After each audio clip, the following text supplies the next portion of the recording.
Hello everyone, কেমন আছো তোমরা সবাই? আজকে আমি তো সকালবেলায় রেডি হয়ে গেছিলাম, আর দেখো সকালবেলায় বৃষ্টি।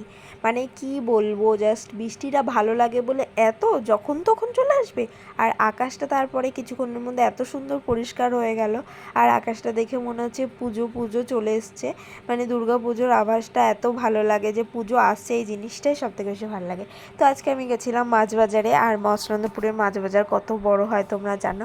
আমার না মাছ দেখতে ছোটোবেলা থেকে খুব ভালো লাগে। তো আজকে দেখলাম বাজারে প্রচুর মাছ উঠেছে, তার মধ্যে ছিল পমফ্লেট মাছ, আমার ফেভারিট ইলিশ মাছ, আর ছিল কিছু গলদা চিংড়ি। আমার তো গলদা চিংড়ি বা চিংড়ি জিনিসটাই খেতে এত ভালো লাগে, মানে কি বলবো, আমার ফেভারিট। তোমাদের কার কার চিংড়ি খেতে, ইলিশ খেতে ভালো লাগে অবশ্যই কমেন্ট করে জানিও।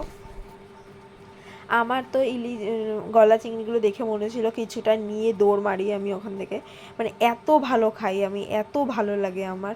মানে কি জাস্ট বলবো, আমি মানে পাগল হয়ে যাই আমি চিংড়ি মাছ দেখলে। তো তারপর এখানে দেখছিলাম একটা কাকু শঙ্কর মাছ কাটছিল। এত বড় শঙ্কর মাছ আমার খেতে পার্সোনালি খুব একটা ভালো লাগে না, মানে ভালো লাগে না বললেই চলে, কিন্তু মাছটা দেখতে ভীষণ সুন্দর। তো তারপর আমি মিষ্টির দোকানে গেছিলাম, কিছু মিষ্টি নেওয়ার ছিল তাই জন্য।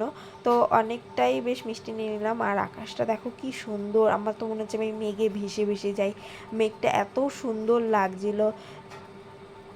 তো তারপর আমি কাজে চলে গেছিলাম, আর কাজ থেকে ফেরার সময় আমার একটু চাউমিন খেতে ইচ্ছা করছিল, তাই জন্য আমি দোকানে দাঁড়িয়ে গেলাম। আর দোকানের থেকে সরি মোগলাই নিয়েছিলাম, চাউমিন ওই দিনকে নেয়নি। তো তারপর একটু মোগলাই নিয়ে নিলাম, তারপর বাড়িতে গিয়ে মোগলাই আর দেখো আলুর তরকারি আর ছিল কিছুটা স্যালাড দিয়েছিল। তো বাড়িতে সবাই মিলে বসে বসে মোগলাইটা খেলাম। তারপর হচ্ছে এখানে চিকেন হয়েছিল, তো চিকেন দিয়ে রুটি দিয়ে আমি রাত্রে ডিনারটা সারলাম। তো তোমাদের কার কার ভালো লাগে আমার ভিডিও অবশ্যই জানিও। আর দেখা হচ্ছে তোমাদের সাথে নেক্সট কোনো ব্লগে। Tata bye.